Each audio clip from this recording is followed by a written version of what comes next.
Bonjour à tous. Qu'est-ce qui nous amène aujourd'hui à faire cette vidéo, Lisa? Ni chaîne, ni maître. Ni chaîne ni maître. Un film qu'on a regardé très récemment. Et pour ma part, en tout cas, j'ai vraiment voulu le voir suite aux critiques. Aux critiques que j'ai vues sur les réseaux sociaux et qui m'ont vraiment donné envie de le voir. Je m'attendais à quelque chose d'autre. Je m'attendais à être agréablement surprise. Et ce ne fut pas le cas, bien au contraire. J'en ai mal dormi et jusqu'à ce jour, je me dis qu'il faut absolument que je fasse ma propre critique. Alors peut-être pas la critique du film en lui-même, la critique du film Ni chaîne ni maître, mais au moins la critique des critiques de ce film. Voilà. Je trouve, et je préviens, spoiler alert, donc que ceux qui n'ont pas vu le film, vaut mieux vous arrêter ici, ne regardez pas plus loin, parce qu'on va dire les choses que vous êtes censés voir dans le film.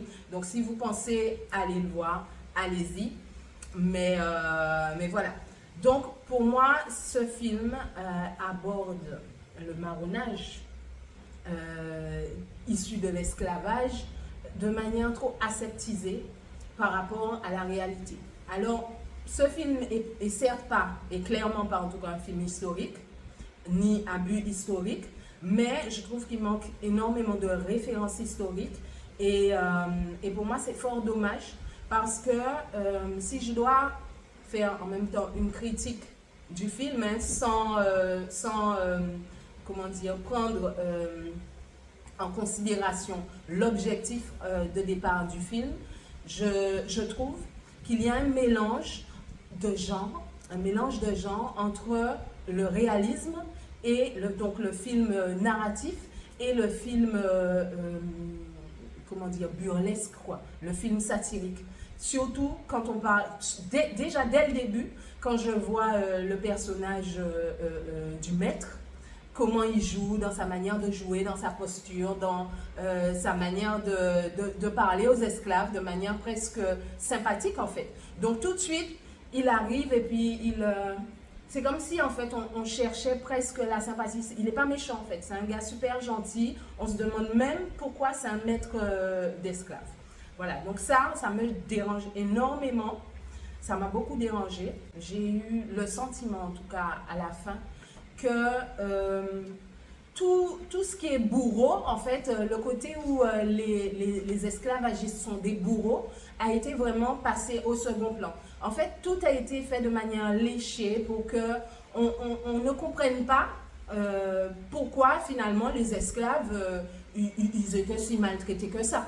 Et finalement, dans tout le film, on a plusieurs scènes qui montrent des morts. On ne sait pas vraiment comment ils sont morts, ou alors on suppose. Donc il y a que des allusions en fait. Et partout où on voit des noirs morts, on a un seul endroit dans le film où vraiment on peut dire, voilà, un blanc a tué un noir. Sinon, on a dès le début des gens qui sautent à la mer, on ne sait pas pourquoi. À la fin, à un moment du film, on a des noirs qui essaient d'échapper à l'esclavage, bien évidemment, donc le marronnage, mais ils meurent noyés. Donc là encore, c'est la mer qui les a tués. Et à la fin, alors là, cette scène qui m'a mise hors de moi, vraiment, mais vraiment hors de moi. Mais alors, Je rigole parce que j'étais avec elle. hors de moi. C'est ces gens qui, face à leurs oppresseurs, décident, pour ne pas se livrer, de se suicider. Mais, comment vous dire, c'est dans la manière dont c'est fait. C'est comme si c'était un choix. C'est comme si c'était un choix. Bon, c'est soit je me rends, soit je me suicide. Alors que jamais ce n'est aussi simple que ça. Personne ne décide de se donner la mort aussi facilement. Surtout en groupe, en chantant, voilà, c'est bon. Non, pour moi, on n'a pas montré suffisamment à quel point l'esclavage était horrible et pourquoi les gens cherchaient à fuir. On n'a pas montré, on n'a pas compris. Limite, presque les scènes ont été faites de telle sorte à donner presque raison finalement aux Blancs qui nous disent aujourd'hui, oh, vous aimez trop vous plaindre, vous n'êtes jamais content en fait, voilà quoi, on n'est jamais content. Et ça me dérange fortement parce que à aucun moment on peut imaginer dans la réalité que des gens en groupe en plus puissent aller se donner la mort s'ils ne sont pas, s'ils n'ont pas des choix hyper difficiles à faire et s'ils n'essaient pas d'échapper à quelque chose d'absolument atroce, barbare et horrible. On aborde avec trop de légèreté la notion de l'esclavage, les crimes qui ont été perpétrés, le viol, les viols. Parce qu'aujourd'hui, nous, on parle de viol. Le viol, c'est un crime. Mais à l'époque, pour eux, c'était pas un crime, puisque le noir était une sous-merde, en fait. Le viol a abordé... Le viol est abordé, le seul moment où le viol est abordé dans le film. C'est abordé. De manière légère. C'est abordé, c'est-à-dire qu'on sous-entend qu'elle va se faire violer, par exemple. Moi j'essaie de pas trop spoiler, mais t'as averti déjà. On peut pas ne pas spoiler. Ouais, t'as averti déjà. Tu continues, je te laisse continuer. Vas-y, de toutes les façons, j'ai encore des choses à dire, mais on va... Moi, pour revenir un peu sur... Karine, c'est ce qu'elle a vu. Moi, je vais essayer je vais vous donner mon point de vue.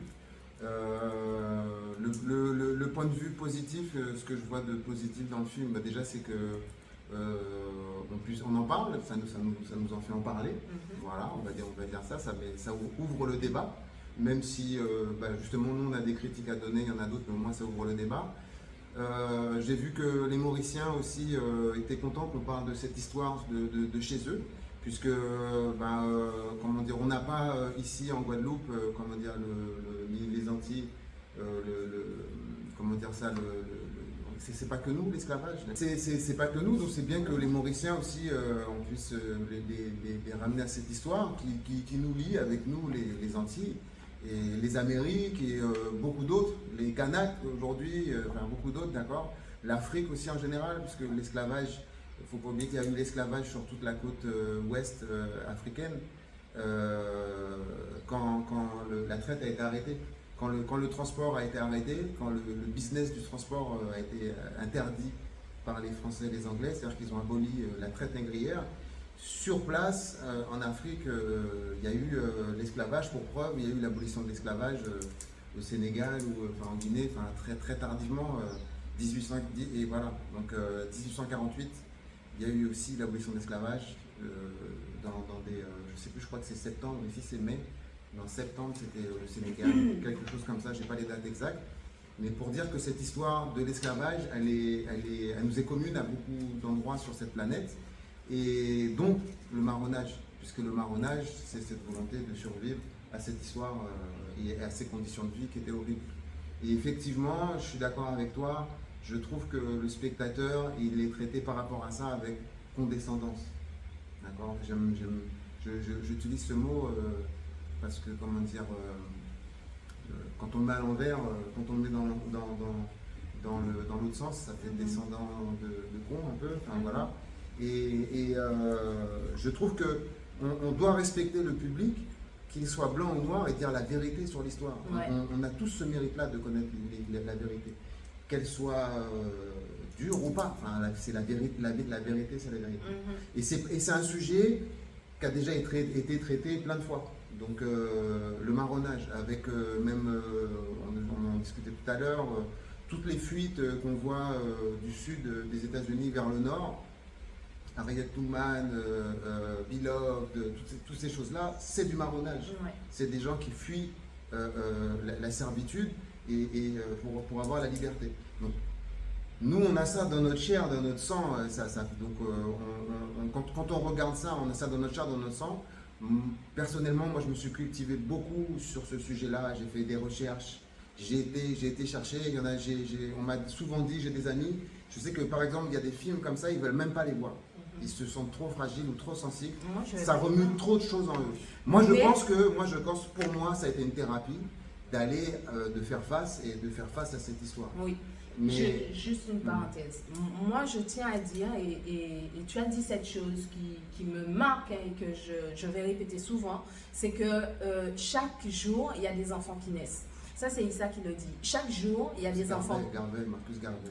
Ah, c'est Marcus Garvey. Ok, donc. Qui disait ça. En tout cas, c'est de ta bouche que je l'ai entendu. Donc, chaque jour, il y a des enfants qui naissent. Donc, pour moi, chaque jour, l'histoire, il faut la répéter, mais avec beaucoup de justesse. Et même si, et quand bien même, on souhaite aborder cette histoire-là sous un pan, pour moi, c'est dangereux, surtout ici, de l'aborder comme ça, sans y insérer davantage de notions historiques et sans faire attention, en fait, à cette réalité qui était terrible et qui était atroce. Je comprends que certains qui l'aient vu, notamment des jeunes, c'est des critiques de jeunes surtout que j'ai vu, puissent être, comment dire, heureux que ce soit abordé parce que c'est pas du tout abordé. Aujourd'hui, on a l'impression qu'il ne faut pas en parler et ce que je constate, c'est que beaucoup de jeunes ont cette rage en eux, ils ont une rage, ils parlent d'esclavage, mais ils ne savent... Oui. Ici en Guadeloupe encore, ils ne savent pas d'où ça vient. On apprend encore dans nos écoles ici en Guadeloupe que c'est Christophe Colomb qui a découvert les Amériques. En 2024. En 2024. Ici en Guadeloupe. Et ouais. Tous les élèves, ils savent que c'est pas vrai, faux. que c'est faux. Donc, il y a un moment où il faut remettre l'histoire à sa place. Et le bourreau doit accepter aussi sa condition de bourreau, quoi. Mais c'est là qu'on arrive justement à la réalité de ce film-là, où justement le bourreau va être traité comme un gentil, avec condescendance. Donc il y a du mot condescendance. Ouais, bon, on va regarder. Si condescendance, c'est pas le bon nom, on va vérifier. Parce que Karine, ça la dérange pas. Avec gentillesse et tout ça. Genre, on va te dire les choses, mais gentiment, pour pas te froisser. Voilà. Kazé, elle a fait. J'ai vu Kazé, elle a une interview, enfin une petite partie d'interview que j'ai vue, où elle parle de ça, où elle dit que, en fait, tu te dois de parler de cette histoire-là, mais gentiment. Gentiment, sans trop heurter. Voilà, sans trop heurter et tout ça. D'accord ? Et ça, c'est choquant pour nous. Ça, c'est choquant.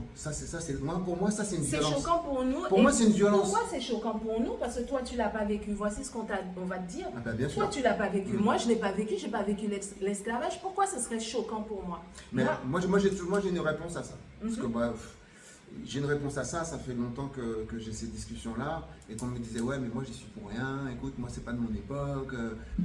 Tu vois, toi, t'en parles. Puis toi, tu l'as pas vécu et tout ça. Je disais, ouais, d'accord. Mais regarde, il y a quand même un déséquilibre.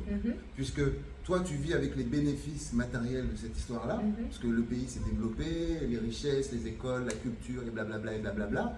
Mais moi-même qui suis là, j'en subis les conséquences. Tu vois, normalement, je devrais aussi en avoir les bénéfices. Mais non. Moi-même sans l'avoir vécu, on se retrouve tous les deux, là on est nés en France et tout ça. Moi je me retrouve avec les conséquences de cette histoire-là et toi tu ne vis qu'avec les bénéfices. Oui. Et tu veux pas que je te parle que moi, regarde, t'as vu, c'est quand même que pas mes juste. ancêtres C'est quand même pas juste. ont mal été traités. Mes ancêtres ont mal été traités et jusque moi, après, qui n'a rien à voir avec cette histoire-là. Je suis encore maltraitée. On me le rappelle et on me rattache à cette histoire-là toujours. Ouais. Donc moi, ça maintenant, c'est une chose, voilà. C'est une chose, mais il y en a une autre, on dit, et c'est scientifique aujourd'hui, c'est prouvé, que les traumas, ils sont marqués dans l'ADN. Ils sont marqués dans l'ADN. Aujourd'hui, par exemple, on le dit souvent, hein, que les Noirs ne savent pas nager, etc. Mais je me demande si c'est pas quand même rattaché à cette histoire. Le nombre, pendant des siècles, des millions, on parle de millions et millions de Noirs qui ont été jetés à l'eau avec des poids aux pieds, vous imaginez, au fil des siècles, au fil des générations, comment ça a été marqué dans l'ADN. Moi, je me dis que c'est... c'est-à-dire, c'est quelque chose à prendre en considération également. Ceux qui l'ont vu, c'est-à-dire que ici, on a une culture où il y a vraiment qui était cultivée, une peur de l'eau, une peur de la mer. Une peur de la mer. Cela n'excuse pas, c'est pas une manière d'excuser parce que je suis pour justement qu'on dépasse ces peurs-là. Mais en tout cas, moi, je tiens à le souligner parce que ça existe. Les traumas sont inscrits dans la vie. Mais revenons sur le marronnage. Moi, je veux vraiment qu'on revienne sur le marronnage. Parce que là, on parle d'une histoire. Le marronnage, c'est vraiment... c'est pas juste quelques personnes qui ont marronné, c'est pas quelques centaines de gens qui ont marronné. Le marronnage, c'est une grande histoire. Là, on parle de ce qui se passe à Maurice. On voit que les esclaves, c'est des Wolofs. Donc les Wolofs, ils ont été pris sur la côte ouest africaine, parce que les Wolofs, c'est la langue qui est parlée au Sénégal et tout ça. Donc c'est l'ouest de l'Afrique. Donc on voit que là, il y a des gens qui ont été déportés jusqu'à Maurice. Si vous regardez la carte, ils ont fait le tour de l'Afrique, ils sont à l'est de l'Afrique. On dépasse Madagascar, la Réunion, et là, il y a Maurice. D'accord? Donc en plein océan Indien. Donc vous voyez que aussi, c'est intéressant. Il y a quand même, tu vois, dans les trucs à souligner, ce qui est intéressant, c'est de te rendre compte comment les gens ils ont été déplacés. Donc quand on nous parle de triangle, d'accord, du triangle de l'esclavage, là, c'était pas vraiment un triangle, hein, ça allait dans tous les sens. Ouais, le commerce triangulaire, c'était les autoroutes, le commerce triangulaire, mais il y avait des axes qui partaient partout dans le monde entier. Et les gens, ils voyageaient partout, quoi. Enfin, les esclaves voyageaient énormément, contre leur gré, mais dans toutes les histoires des esclaves, les esclaves voyageaient énormément. Donc les histoires étaient transportées, les langues, tout ça, c'est comme ça notre culture, nous aussi, elle s'est construite. Et pas que en Guadeloupe, pas que en Martinique, pas que à Maurice. On était déplacés. Mais d'accord. Voilà. Dans ce film, qu'est-ce qui te dérange? Quels sont les alors, je continue parce que moi je voulais parler rapidement de ce qui a été parlé, des points qui ont été abordés dans le film, et aussi forcément des contraintes que, le réalisateur il a eu. Parce que, encore une fois, on nous dit oui, c'est le premier film que le cinéma français, ça y est, les Français, ils font un film qui parle de l'esclavage. C'est-à-dire que, regardez, nous en France, nous, ce que moi j'appelle depuis longtemps, d'accord, on dit afro-descendants en gros, mais moi depuis longtemps, dans mes discours, je parle d'afro-français. Parce que quand on est afro-français, donc afro-descendant, mais francophone, d'accord, on a une réalité qui est différente des afro-américains, des afro-anglophones même. Ça, c'est une réalité qu'on voit. Et ces deux grandes entités coloniales se font toujours la guéguerre et nous utilisent en plus pour faire cette guéguerre-là. Nous, en Caraïbes, on le voit, c'est difficile de fonctionner économiquement avec nos voisins anglophones. Nous, on peut y aller sans papier, eux, il leur faut un visa, enfin voilà, il y a plein d'inégalités. Eux, ils fonctionnent entre eux, nous, on est séparés, il y a la Caraïbe anglophone et nous. Ça, c'est la guéguerre coloniale aussi qui continue au travers de nous à exister, d'accord? Ouais. Donc, je me rends bien compte des difficultés qu'il a eues. Oui, d'accord, nous les Afro-Français. Donc nous les Afro-Français, on en est là. Donc on a un vrai combat à mener. Donc on n'est pas au niveau des Afro-Américains. Parce que moi, mes références dans les films, si je parle de Beloved, où on peut venir par exemple, pour parler de faits où on parle d'esclavage et de dureté. On voit les esclaves dans les champs qui coupent la canne et qui se font fouetter. On voit le gars, il est puni, il est attaché, les bras croisés, et on voit les coups de fouet, d'accord? Ça, c'est des scènes qu'on a déjà vues, d'accord? Et qu'on a déjà vues avec différents angles et différents termes de violence et tout ça, d'accord? Là, ce qu'on voit, on voit vraiment le gros plan sur le fouet qui déchire la chair. On voit bien que ça déchire la chair. On voit bien le plan.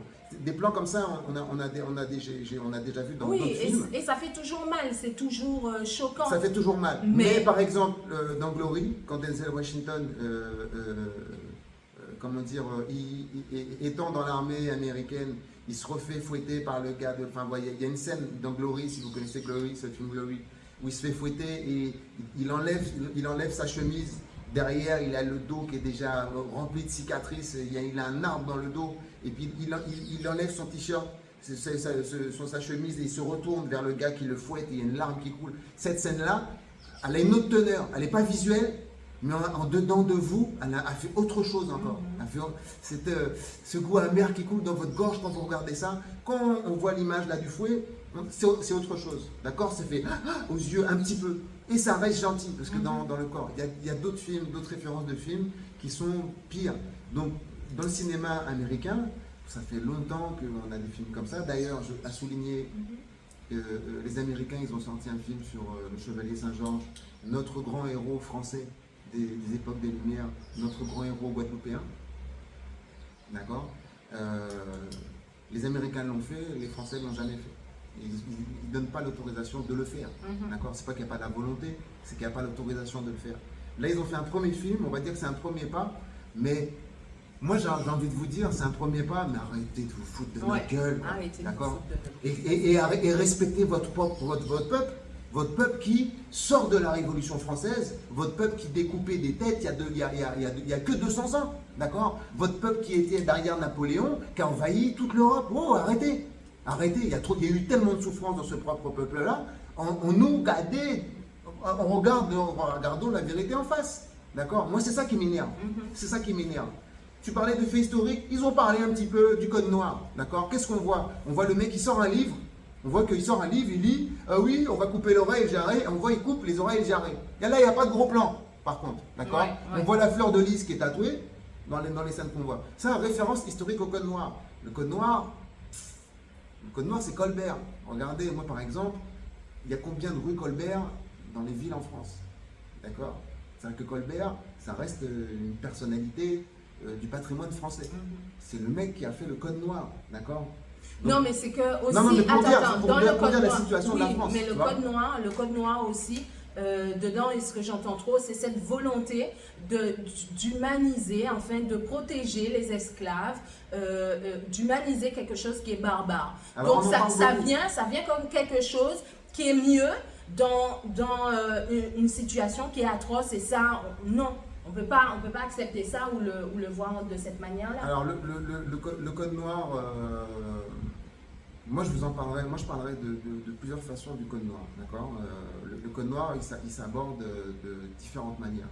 Donc il y a le côté émotionnel, quand on voit ce qu'on faisait aux gens, d'accord. Et il y a le côté où on se remet dans l'époque et on voit la situation, on essaie de voir la situation, quelle était la situation, et le pourquoi le code noir se fait, d'accord.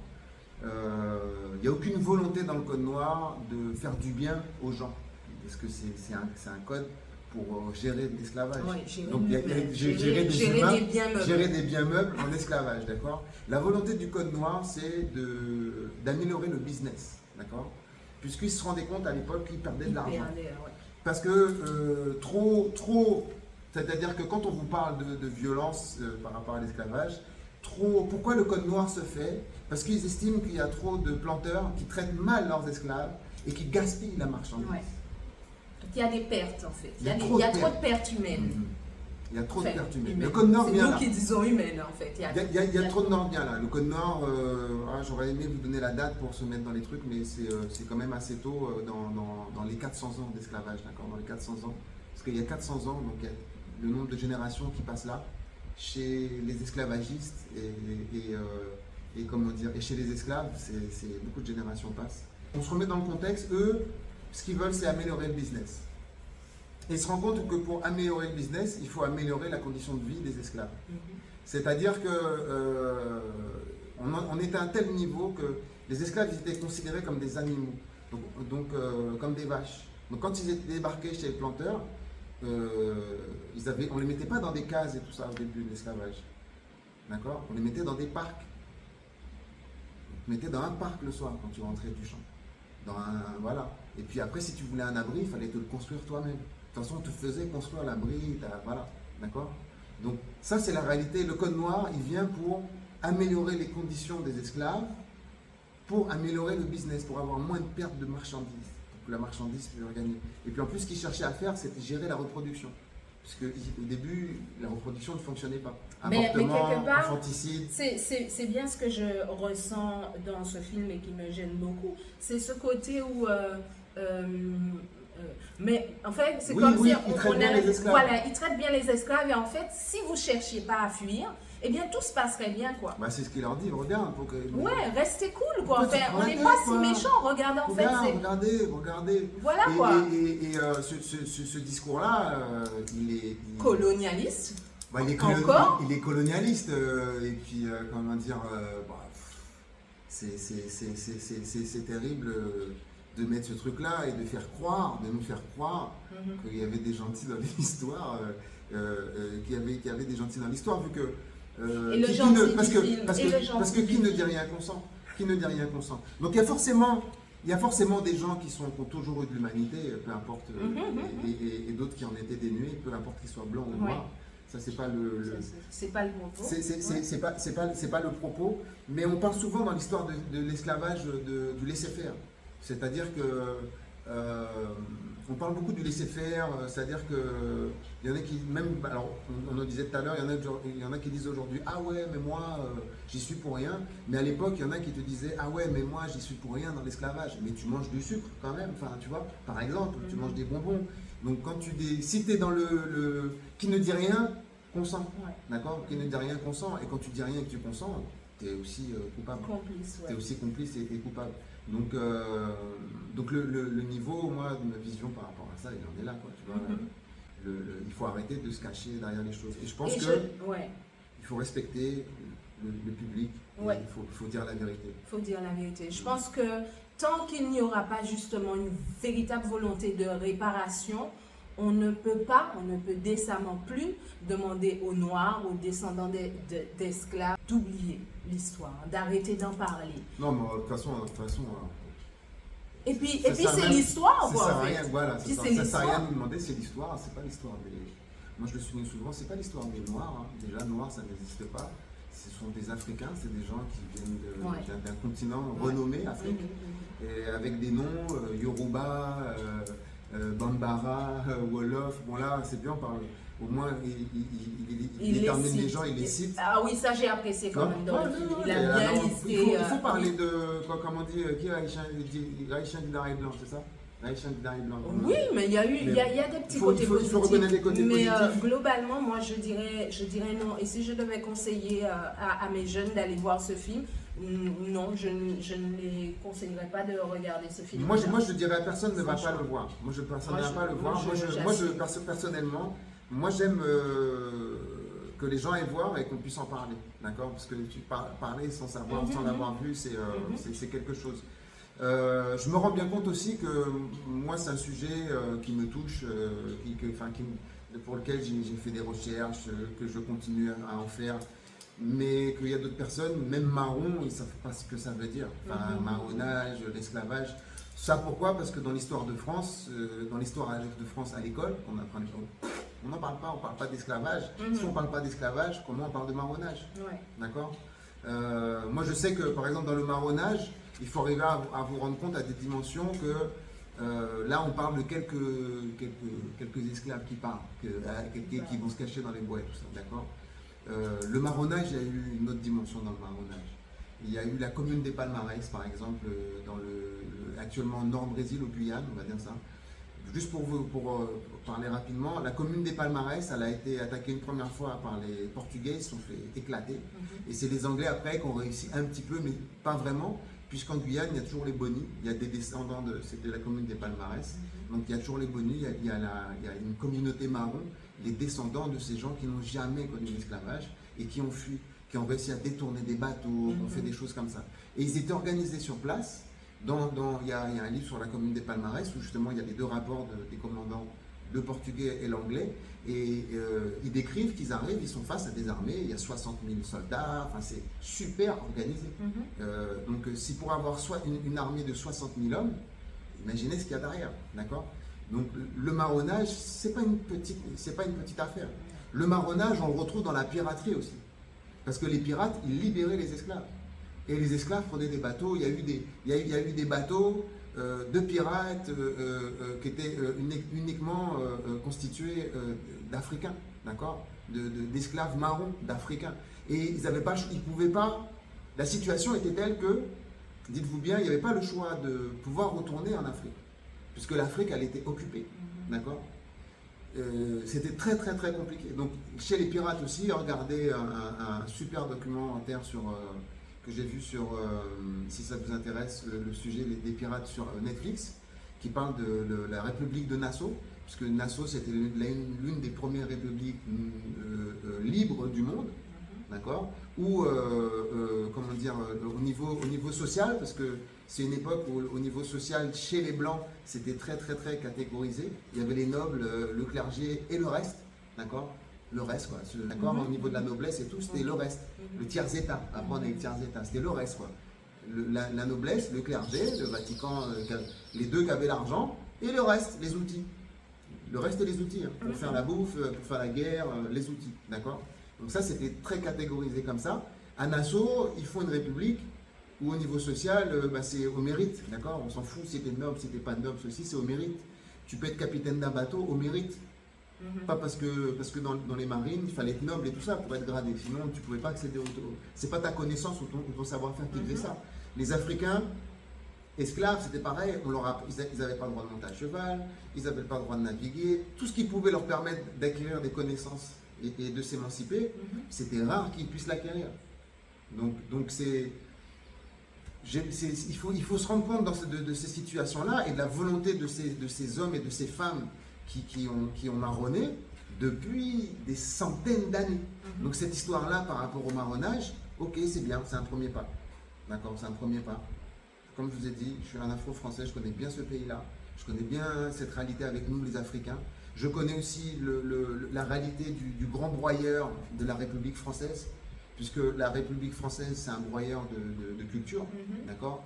Ça fait des années qu'ils broient toutes les cultures, même leur propre culture. Les Corses, ils se battent pour garder leur culture, les Basques se battent pour garder leur culture, les Bretons, puisque le grand broyeur de la République française veut faire que des citoyens français, d'accord?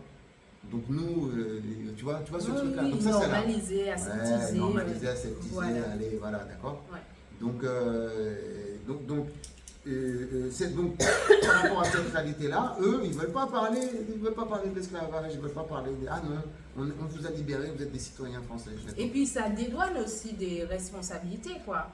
Tu vois, parce que quand on sait que les béquets, par exemple, ont été dédommagés, on sait que les descendants d'esclaves n'ont pas été dédommagés, et jusque-là, la France, elle ne reconnaît pas sa part dans l'histoire. Elle ne veut surtout pas la reconnaître parce que c'est trop horrible. Il faudrait entrer maintenant dans un processus de réparation, de remboursement, et puis surtout arrêter de profiter des richesses comme il continue à le faire. Parce qu'il y a encore, on parle d'esclavage moderne, mais cet esclavage moderne, il est effectif. Il est réel, et il faudrait l'aborder à ce moment-là, voilà. Et puis arrêter justement ces actions de spoliation qui se perpétuent encore en Afrique, quoi. La vie chère, c'est l'esclavage moderne. Juste pour un petit, on parle de vie chère en Guadeloupe, Martinique, on se bat et tout ça. Ouais. La vie chère, ce sont ces gens qui ont été indemnisés, c'est les mêmes personnes qui ont été indemnisées, descendants des gens qui ont été indemnisés pour la perte de leur main-d'œuvre, des esclaves. Donc l'État leur a donné de l'argent, ils ont été indemnisés. Et ces mêmes personnes-là, ils ont cherché ils ont transformé le peuple entier en consommateurs. Donc on est les plus gros consommateurs du monde, on va dire. Je pense qu'on est très très fort en ça. Mais surtout en mettant des marges énormes. C'est-à-dire qu'ils ont toujours fait de l'argent avec nous et continuent à en faire. Ouais. C'est ça la vie chère. D'accord ? Maintenant, c'est comment nous, pour inverser la donne, moi je pense, pour parler de ça. Le marronnage, c'est pas juste courir dans les bois à notre époque. Le marronnage, c'est comment dire, devenir patron, c'est de la résistance, c'est faire de l'économie, de la résistance économique, oui. C'est ça le marronnage aujourd'hui. Une certaine autonomie, entrer dans une certaine autonomie alimentaire et il y a bien des points de vue. Aller vers la souveraineté des peuples, d'accord? La souveraineté des peuples. Voilà, donc en gros, est-ce que tu aurais une phrase pour résumer ou pour conclure? Alors pour conclure, là, je voulais pas, parce que c'est compliqué d'aborder tout. On va tout aborder. Je pense que si je suis allé dans un endroit sur l'île, dans l'archipel des Comores, sur l'île de Ngazidja, dans le village d'Ikoni. Il y a une falaise. Avec des cocotiers, il y a une falaise.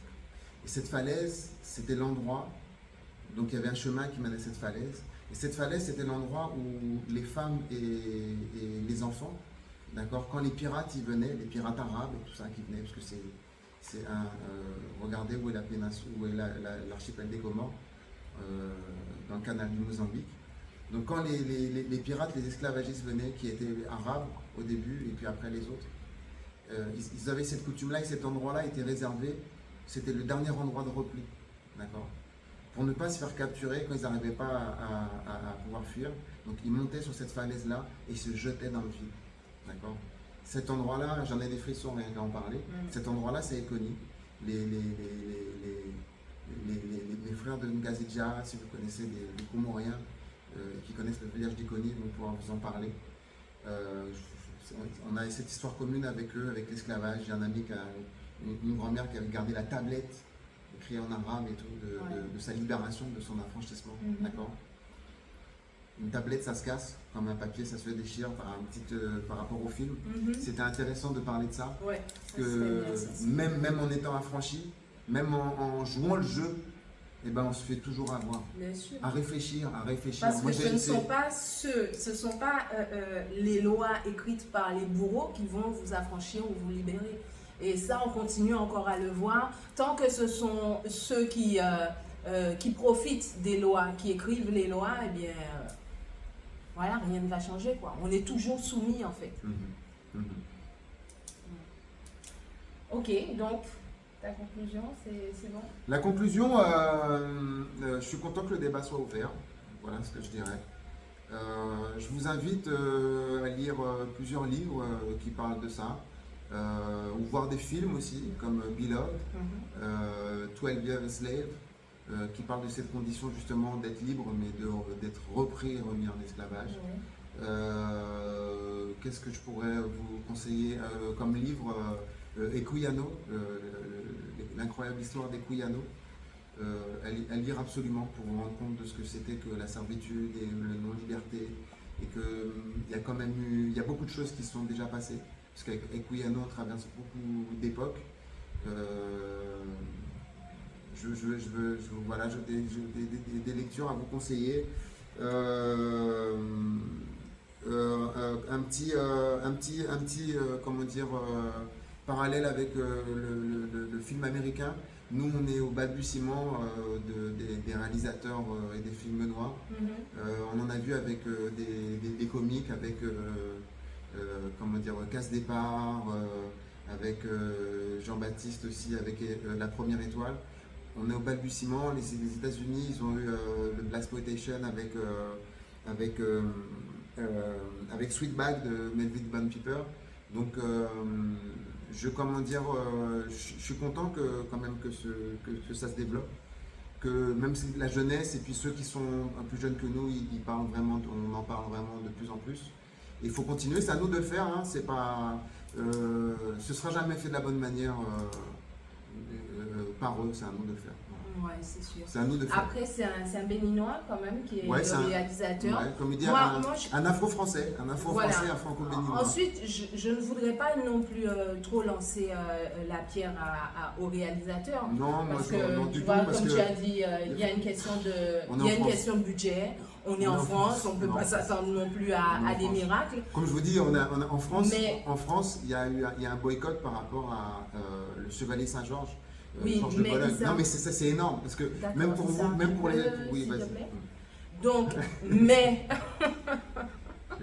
Ça, je ne vais pas couper. Hein. mais regarde, quand on regarde en place, le nombre d'allusions qui sont faites à des sujets vraiment profonds de société. C'est très bien. Et sous le coup de l'humour, je veux dire, donc c'est possible. Je pense que c'est possible. Non, c'est très bien. Après, c'est bien qu'il ait essayé, mais je suis vraiment pas satisfaite de ce que ça a donné. Au niveau artistique, les plans, tout ça, c'est très sympa, ok.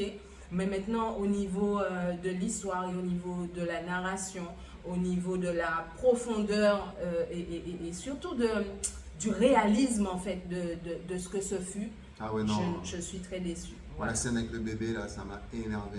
Ouais, je suis désolé, ça m'a énervé parce que c'est hélas loin de la réalité de ce qui se passait, quoi.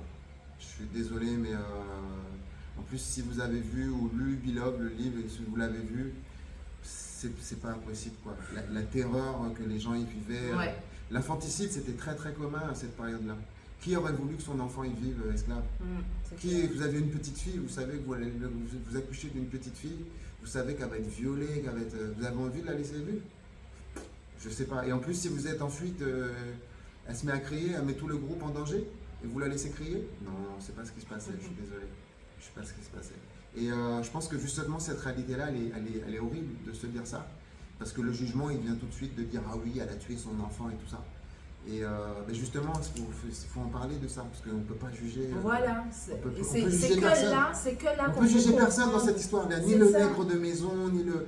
On essaie, tous ces gens-là, ils essayaient. Par contre, ça, ils l'ont survivre. souligné, hein, ça je trouve quand même dans le film. Le côté nègre de maison, ça a été bien souligné et dès le Ah, début, mais on toujours, rentre mais dedans. toujours, mais toujours. Ça toujours, parce que ça ne dérange Nègre pas de et puis maison, ça hein. permet aussi à ceux qui continuent de le dire, comment dire, de dire que finalement, le noir, l'Africain a vendu son frère, quoi. Ça, Mais je suis en train de penser à un autre film là où c'est pareil, hein, c'est aussi du marronnage avec un héros là.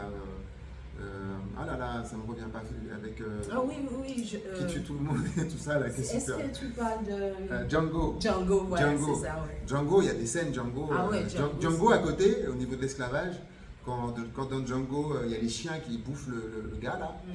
Ça à côté des coups de fouet. Enfin, quand les chiens. Ça c'est. Ils n'ont pas peur. Je crois que ouais, les Américains. Non, mais ils disent la vérité. Ils sont dedans. En Amérique, il y a eu Kunta Kinte. D'accord. Il y a eu la série Kunta Kinte qui a été diffusée. Il faut savoir que Kunta Kinte, j'ai un ami qui a grandi en Côte d'Ivoire. Ils ont voulu diffuser Kunta Kinte, ils ont arrêté en Côte d'Ivoire parce qu'ils commençaient à aller tuer des blancs dehors et tout ça. C'était pas possible. Kunta Kinte, moi je l'ai vu quand j'étais petit le dimanche à la télé en France. C'était hardcore, hein, Kunta Kinte, hein. C'était super hardcore hein, sur plein de sujets. Hein. Donc voilà, mot de la fin, j'ai trouvé le mot de la fin. Vivre libre ou mourir.